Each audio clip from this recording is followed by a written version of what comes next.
Hello everyone, thanks for tuning into the first Winter 2025-20 update from GavsWeatherVids. So here we go. I know so many of you have been waiting for this moment. There's been rumours going around, but we're not actually going to be doing any winter updates. I've been made aware of those, so I don't know where that started from. Perhaps because we're a week late with the first update. I meant to do a first update last week. Of course, I had COVID, so I had to cancel that. Means that you've had to wait a week extra to get your first winter update. But this is it. So we're going to begin the countdown to winter 2025-26 for you in a moment. To say that if you're enjoying our content on the channel, at the moment, please like, share, subscribe. Thank you so much, everyone, for doing that. I'm going to say thank you so much to hashtag Team Gav, Shrine Brim, and Terry Scully for all the help on this update. Our good friend Richard Trott stepped down from Team Gav. So we wish Richard all of the best for the future. Thank you so much for all of the help and support and everything that you've done for us over the past 8 years, my friend. And from the bottom of my heart, I wish you all the best for the future, as does the entire GavsWeatherVids community. And Richard will still be around in the community, I'm sure. Thank you so much, Richard. And thank you so much to Shrine. Thank you so much to Terry as well. Right, okay, well, let's do this then. So we're going to begin with some analogues, I think. We're going to have a nice, gentle sort of mosey through this first update. We're not going to do anything too in-depth this week, but of course as we go along, they will get more in-depth. But I want a nice, relaxed sort of mosey on through for this first update. So we're going to be looking at August to winter data, 2 sets of logs to do. Going to begin with the CT. So central temperature came out at 17.7, nearly 2 degrees above 61 to 1990 average. So for our first set of analogues for the first winter 2025-26 update, we're going to be looking at August with a CT range of 17.2 to 18.2. And we start off with 1955. So this winter of 1955-1956 look, so a blocking signal in the North Atlantic. Thank you to Shrine for sorting out all of these years for us, by the way. Blocking signal in the Atlantic, trough of low to our south and the east, and that brings out the wind from an east or a northeasterly direction. Has a sub-zero CT February, bitterly cold February in 1956. Our next winter is 1983-1984. So like cold zonality in this winter, bring the wind in from the North Atlantic, with the air originating around Canada and Greenland and whatnot. A lot of cold zonality that winter, plenty of snow up in the north. Okay, well, we move on through to 1984-1985. Again, follows an August CT of 17.2 to 18.2. It's a cold winter with a lot of northern blocking away to the north. Low pressure is pushed further south and winds coming in from an easterly direction. A cold winter for 84-85, whereas a run of cold winters, of course, in the middle of 1980s, 85, 86 and 87 were all cold winters. That's the first one of them, and perhaps the coldest overall. Not sure about that. Then we've got 1990, 1991. This is another cold winter. This one with high pressure towards Scandinavia. Winds coming in from the east. Low pressure down towards Spain. So that gets cold as it goes along. The coldest part of winter, of course, is the tremendous freeze-up that takes place in the first half of February 1991. Okay, well, then we go through 2004-2005. So this one has a bit of a mid-Atlantic ridge and winds coming in from northwest. Bit of everything in this winter, but does have an exceptionally mild run through January 2005. Does eventually get colder, though, later on into February. A little bit of a mix, that one. 2016-17 is a winter to forget. So high pressure above average heights dominating throughout winter. Mostly dry and mild. And then we've got 2019-2020, of course, this polar vortex of doom. Winter with plenty of low pressure in the North Atlantic. High pressure down to Spain and bring the wind in somewhere from like the Bahamas. I don't know. That's exceptionally wild and very wet. And then we've got 2020, 2021. Was that a teaser? Was that a teaser? I better go there again. Teaser winter maybe. Who knows? Blocking to the north, low pressure south. Very nearly a very cold winter. And in fact, for Scotland, it was a very cold winter. Right, well, let's put all of that together then. Miss how all December's combined are looking, following August CC range 17.2 to 18.2, and lots of low pressure in the Atlantic, so it's a mild and wet signal for the Decembers. All January's combined look more interesting, with some higher pressure up towards Greenland, low pressure tend to be more towards south and the east, and winds coming in from a northeasterly direction, so potentially a colder signal for the January. It's a little bit more wintry as well, and then all February's combined look like that, so low pressure tended to be to the south along the jet stream, high pressure blocking up towards the north.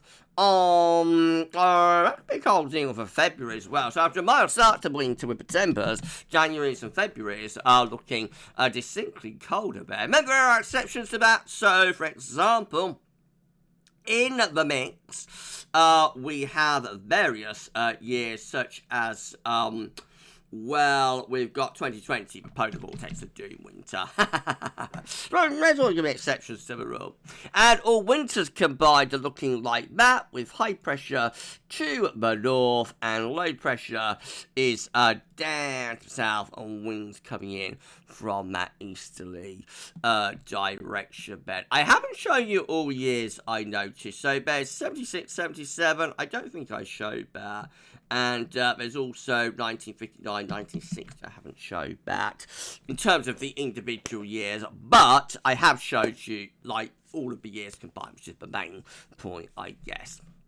Right, okay, so that's the first set of lots of the first winter 2025-26 updates done and in the can. We're going to move straight on now and have a look at solar activity. So this episode is looking on our side for this day from solarham.net. Not a lot going on, actually. A few sunspot regions here and there, but not that many of them. Solar activity is at low levels and is expected to remain at low levels for the next 3 days. This is the GavsWeatherVids first winter update solar activity tracker, showing us solar cycle 25 so far. We go all the way back to the beginning of the solar cycle with this. Thank you to Shrine for updating our solar tracker. So that's where we start in 2020. Of course, there's a solar minimum there. So the peak of solar cycle 25, very much, you know, as the months are going by, looks like it was last year. Looks like we peaked early for solar cycle 25, probably through the late summer and early autumn with that particular peak. Remember, the orange line and orange spots are depicting each individual day's worth of sunspot activity. Since then, we're on a gradual slope downwards by the look of it. So that is where we currently are. So remember, well, the orange spots are depicting each individual day's worth of some sunspot activity. So some days are actually going down to a really low level of sunspot activity, back where we was through the end of 2023 into 2024, for example. But we're still spiking upwards. We are around solar maximum, even if we're a bit beyond it now. So it looks as though the solar cycle peaked last year, but it's still a little bit too early to be able to confirm that 100%. This is how solar cycle 25 is looking in comparison to solar cycle 24 and solar cycle 23. So, again, we see the green spot just here, the peak of solar cycle 25 back last summer, autumn time. Since then, declining downwards. Of course, we had that very low month a few months ago. I think that was back around the end of the spring. Since then, the green spots are up here. Oh, ticked up a little bit, but certainly at a lower level compared to what looks suspiciously like the solar maximum of solar cycle 25 last year. We've got to wait about another year to be able to confirm that 100%, though, of course. This is how solar cycle 24, the last solar cycle, looks in comparison. So this is a stronger solar cycle to solar cycle 24, but not as strong as solar cycle 23. Of course, that's the solar cycle just here. And the peaks, the maximums, solar maximums for solar cycle 23 occurring there and there. That's 2002. Then we've got 2011, 2014. And again, this looks like the solar maximum of solar cycle 25 occurring late last summer, early autumn. But we've got to wait a little bit longer to be able to confirm that. Thank you, Shadow Shrine, for updating our solar trackers, and we will keep you updated, of course, with solar activity throughout this season of winter updates. I love it. Okay, well, let's come and have a look at sea surface temperature anomalies then. So we've got our 4 interest areas. We've got the ENSO region just here. We've got the Northern Pacific here. Particular focus on the northeast Pacific, Indian Ocean over there, and we've got the Atlantic over there. Right, okay, well, the first thing that's quite evident in the oceans at the moment is that we've got a developing La Nina signature again, same as we had last year around this time. So it looks as though the ENSO state is moving into weak La Nina territory, rather unexpectedly. It wasn't expected that to happen, I don't think, 2 or 3 months ago. But you know, got to wait a bit long to be able to confirm that we're going to have an actual La Nina. We never had one last year, even though, you know, we had a signature for La Nina. It never actually designated. The same could happen this year, but definite cooling taking place through the equatorial Pacific Ocean from Peru to Indonesia. Going northwards, we've got a very warm northern Pacific at the moment, so all of this area with above average temperatures, particular focus on the northeast of Pacific as well. So significantly above average sea surface temperature anomalies in the northern and the northeastern Pacific there. If we do go into a La Nina, we might see that cooling down. We'll keep an eye on that over the, you know, in response to the cold event, in response to the La Nina, we'll keep an eye on that over the next few weeks as we do our winter updates. In the Indian Ocean, looking like this, so cooler through there, warmer through there. I think that's a negative IOD. I'm not going to do anything on the Indian Ocean dipole today, but I want this to be a nice, simple, you know, straightforward move into winter updates. But we will be looking at the IOD probably next week, actually, have a look at a bit of forecast data for the Indian Ocean dipole. That looks like it could well be a negative IOD, but setting up there. And then in the North Atlantic, well, we look like this. So warmer than average through many parts of the Atlantic, a bit cooler through the central region, warmer again through there. It's not a tripole, that, if anybody's wondering. So, of course, you've got this cooler area here, but that has to be back more towards the eastern seaboard of the Atlantic, as we've had over the past several years, really. We've just got generally quite a warm Atlantic, although there is a bit of cooling taking place in the central portion. Notice in the Norwegian Sea, very much above average, with the sea surface temperature up there. Of course, that's relatively shallow waters and will be prone to quite drastic temperature changes with the fluctuating weather patterns and whatnot, but significantly above average up there. Mediterranean, a bit warmer than average, but not as excessive as it has been at various points over the past few years, really. That's our starting point, and next week, you know, from here on, we'll be comparing week by week and seeing how things are developing. This is the 7-day trend, 7-day change in the oceans over the past week. So most areas of the Indian Ocean look to be warming. The equatorial Pacific Ocean warming and cooling in various areas, but of course, generally, we're seeing a cool down through there. A little bit cooler in the northern northeastern Pacific, and then in the Atlantic, well, warming through the tropical Atlantic, bit of cooling going on through here, and then a bit of warming going on through there. So that's how the things have changed over the past 7 days there. Okay, where are we going? Where are you going? There we go. Right, okay, SOI next. So remember, Southern Oscillation Index, just an index that's reflecting the atmospheric state, doesn't or drive anything in its own terms, just tells us what the atmosphere is doing. So when the SOI is in a positive phase, the atmospheric setup will be reflective of La Nina. When the SOI is in a negative phase, the atmospheric setup will be reflective of El Nino. Warmer then.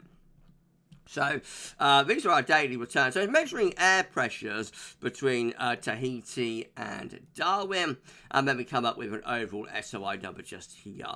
So actually last few days have been a little bit negative. So the 13th, for example, September going down to -9, 11th of September going down to -6, 10th of September going down to -5, 9th of September going down to -13. So absolute setups reflective rather of an El Niño event. However, if we come further downwards from that, 7th of September at +6, 6th of September at +17, 5th of September at +17 again, 4th of September at +11, so that's much more reflective of a La Niña state. And as we go through, you can see lots of positive numbers. So although recent days have been a bit El Niño-esque in the absolute setup, actually the overall trend looks strongly towards a La Niña type atmospheric setup with all of these positive SOI daily contributions. So our SOI 30-day average, which is the red line just here, is in quite solidly positive territory. Has had a little tick down over the past couple of days, but basically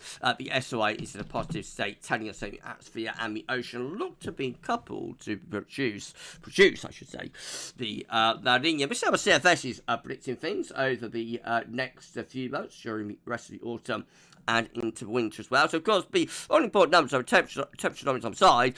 No, all important number is 0.5 below average, really -0.5. We've got to be half a degree or more below average to have a cold event, have a La Niña designated. So the CFS is indicating that we get a weak La Niña, not going down to 1 degree below average quite with a black dashed line, but not that far off. So a weak La Niña is predicted there as we go through the autumn and into the winter. Monthly dates in monthly periods on the bottom, of course. And then we tick up and we lift things up into next spring. But that's indicating that the winter should be a weak La Niña winter. And then a bit dubious about that. CFS is often right with the overall trend. I think we will probably be towards, you know, the cold side of ENSO neutral, but whether we actually get to a La Niña and have a La Niña designated, we've got to wait and see. We might go through some other seasonal model forecast data next week or very shortly. QBO looks like this quasi-biennial oscillation. So this comes from NASA, with this you have to think that these are the levels of the atmosphere. We've got 10 HPA in the stratosphere, 30 to 50 HPA, the boundary level of the atmosphere called troposphere. This blue-green area, what are you doing, Gav? This blue-green area is the latest easterly QBO phase descending from the stratosphere and down into the troposphere. Right, okay, so our latest QBO number looks like this. Very negative, actually, for August, coming out -22.28. Been a very rapid switch into a strong easterly QBO phase. Definitely no failure of the eastern QBO this time, to say the least. So we start off with positive westerly QBO numbers at the beginning of the year. That reverses as we go from the spring into the autumn, and positive to negative, and again arriving at -22.28, our latest QBO number indicating a very negative easterly QBO phase. Remember, QBO is primarily a winter driver, and when you're in an eastern QBO phase, it does enhance the chance of blocking, really reducing strength of the zone of westerlies a little bit. Arctic oscillation is looking like this. Good bits, isn't it? You've been waiting for this. Waiting, and here we go. Arctic oscillation is looking like this. So we're back. We're back winter updates. I love it. So the black line shows how we've been with the Arctic oscillation. Red lines at the end where the GFS ensembles are forecasting the Arctic oscillation to go. So we're currently around neutral with the AO. We're going to see the Arctic oscillation dipping down into weak negative territory into second half of September before maybe ticking up towards the end of bumping to weak positive territory. Nothing overly dramatic going on from an AO perspective by the look of it. The NAO is looking like that, by the way, and the moment we're negative with the North Atlantic oscillation And GFS samples forecasting, we say negative, neutral to negative over the next couple of weeks as well. Just looks as though we might have entered into a more negative phase of the North Atlantic Oscillation there since about the middle of August. Right, okay, let's have a look at the Atlantic 2025 hurricane season next. Something that we've always looked at since the beginning of our winter updates, actually. So, these are the scores on the doors, Miss Ford, up to today, when I'm recording the video, on the 13th, 14th of September. So, we can see that we've had a total of 6 tropical depressions, 6 tropical storms, 1 hurricane, and 1 major Category 3 or above hurricane. That is how things are looking at the moment. Ace Master Shrine has updated our ACE page. Accumulated cyclone energy, remember, is telling us basically how strong each individual storm is, the amount of energy each individual storm emits through the season, and then comes up with an overall accumulated cyclone energy for all of those storms, that we arrive at the end of the season. And the classification is below normal, near normal, above average, hyperactive. Go all the way back to the 1850s with this, but we come down to our latest year, and this is how ACE is currently stacking up. It's 39.00. That is after 6 tropical storms, 1 hurricane, and 1 major. We're actually a bit below par for ACE at the moment. So, up to the 12th of September, the running average is 62.40, so actually a bit below normal. And you expect to have had 9 tropical storms by this point, 4 hurricanes and 2 majors. So, actually, the season is a little bit below average at the moment. But it's still quite early days. We've still got the rest of September and October and even November to go. So, we shall see where that lands up. Of course, we will. Right, okay, well, just say that if you're enjoying Miss Fur's Winter 2025 update from GavsWeatherVids, please can you like, share, subscribe, everyone for doing that. We're getting ever closer to 20.6k subscribers, so tell your friends, tell your family, tell your neighbour, tell your doctor, tell your car, tell your mother-in-law to subscribe to you. Thanks so much, everyone, for doing that. Now, this is a fan favourite. Check this out. Been waiting to see this. I know you have. This is how Eurasian snow cover and Arctic sea ice extent are currently looking. So, we have actually got a little bit of snow in the northern and northeastern portion of Russia and Siberia. A few white patches showing up there. As we go through the season, we're going to see this entire area really filling up with snow. By the time we get through to like the beginning of December anyway, should see the snow lie really towards the far west of Russia. And we'll be monitoring week by week how quickly the snow advances across Siberia and across Russia as well. I know so many of you'd like to see, that advance of snow cover through Siberia and that. Go further northwards, this is how the Arctic sea ice is looking in terms of Arctic sea ice extent. That yellow area is the ice remaining, so it looks like it's been a pretty big season, actually pretty big melt season with virtually, I would have thought, I'd have minimum sea ice extent now. This blue area is where the ice has melted and, the sea has opened up. We've got to go to NASA, see how we're doing in terms of Arctic sea ice extent and Arctic ice area.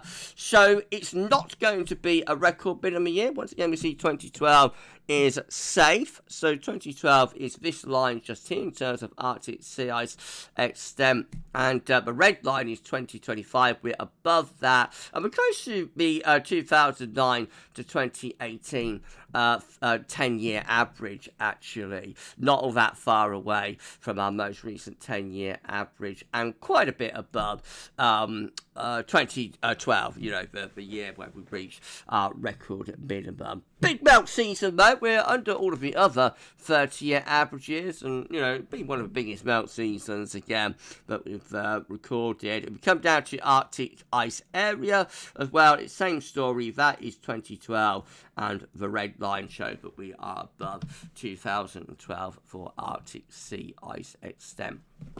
I'm talking of the Arctic. We had a thick mist here, although not much going on at the moment. This is how temperatures are currently looking at 10 HPA over the North Pole there. So as we go through from related GFS, as we go through the next week, we see signs of cooling, temperatures getting colder in the stratosphere at 10 HPA over the North Pole during the next couple of weeks. Back to the polar vortex and its roots beginning to develop and get anchored and rooted over the North Pole. This will become more pivotal and more important later on in the winter updates. We're going to be looking for a sudden stratospheric warming event.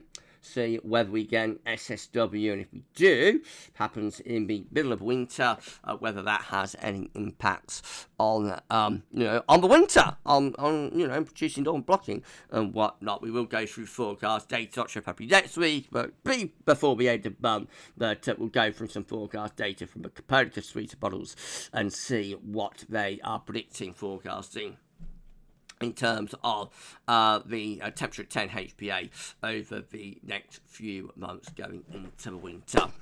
Well, I hope you enjoyed this winter update, number 1 for winter 2025-2026. We're almost at the end now. Just got our final set of analogs to do, and then I'll get it wrapped up for you. Thank you so much, everyone, for sticking with us. Please give us a like and whatnot if you've enjoyed the vid. So, we are going to look at England Wales precipitation for August. More August data. It's a drier than average August, coming in at 42% of average rainfall, 34.4 millimeters. And so it actually was a very dry August, and we're going to look, therefore, at winters following very dry August. Starting with 1955, 1956 again. So, of course, have a sub-zero CT February.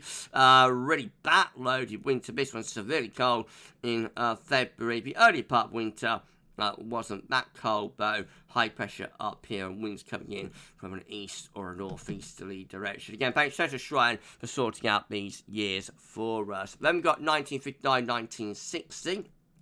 A mild and wet winter, this one. I should have showed it in the first set of analogs, I think, actually, but there it is. A mild and wet winter for 1959, 1960. 1972, 1973 also follows a very dry August. This is just a dry and mild winter. Very nondescript and quite boring winters in the early to middle 1970s, but summer's made up for it. 76, 77 is our next. Again, should have showed this one in the first set of analogs, but there it is. Anyway, blocking to the north, low pressure to the south. It's a very unsettled winter, quite wet and mild at the end of it, but actually quite cold through the early to middle part of winter. It does have a little bit of white Christmas, I think, in 1976 for some limited areas. That's a front-loaded winter. We've got 1981, 1982. This is another cold winter. Low pressure is down here. High pressure blocking through the Atlantic. Very front-loaded with this winter. Really severely cold in December. Moderates a bit about around the New Year. And then the big freeze comes back for a week or so, 10 days or so in January 1982. And then the winter sort of fizzles out, really, later on. But when it's on, it's really on, well, with that winter, and quite a severely cold winter at that. We've got 83, 84 with the cold zonality showing up again. That follows another very dry August, of course. And we've got 1990, 1991, that one back to, and it's a cold wind with high pressure towards Scandinavia, low pressure down towards Spain, winds coming in from the east, has the big freeze in February of 1991. But let's not forget the Midland snowstorm in December 1990. Who remembers that? I wonder. We got 1990. I certainly do. That's how old I am. Got 91, 92. Winter to the gap. I remember this one. I wish I didn't. Nothing much going on. Just day after day after day of anticyclonic gloom under that air of high pressure. Move on, Gav. Move on. 95, 96. Now, this is interesting because, of course, August 1995 is way drier than any other, year within this. So another level of dryness. But nevertheless, I thought we'd include it anyway. So this is a cold winter following that dry, hot summer of 1995. 95, 96 is cold winter. High pressure focus towards Scandinavia, low pressure down south. Lots of easterly winds in that winter. It's one of those winters where the easterlies keep coming and going. May 96, 97, that turns up as our last historic weather video, of course, with higher pressure through Europe, lower pressure out in the Atlantic. So that's cold in the early part of winter and then gets milder later. 2003, 2004 is our next winter with high pressure out to the west, low pressure to the east. I don't think it was a cold winter, but it wasn't particularly, though. It did have a few cold snaps here and there. And we've got 2022, 2023. So this is one of those bizarre sort of anomalies we get a lot these days. It's neither one thing or another, really, is it? Is it high pressure? Is it low pressure? I guess it's high pressure. Really, coldest part of that winter is through December when I was in New York. Thanks, weather guys. So they've got 2004, 2005. So this is our last winter looked. So very nearly a cold winter last year with high pressure focused towards the east and the northeast. But again, as you see so often these days, the big drawing, the big snag, the big fly in the ointment is that we're just not getting the low pressures running from the Atlantic into southern Europe now. So no below average heights around Spain and into the Bed and whatnot. And so we just keep this sort of bizarre looking anomaly where it's almost a cold winter, but not quite achieving it really. So this how December's combined are looking following very dry August with high pressure in the North Atlantic. Low pressure is away to the south. And then all October, January's combined, I should say. What are you doing, Gav? October's? What are you doing? Where did that come from? It's late. I've been working, been doing 2 jobs today. So all January's combined.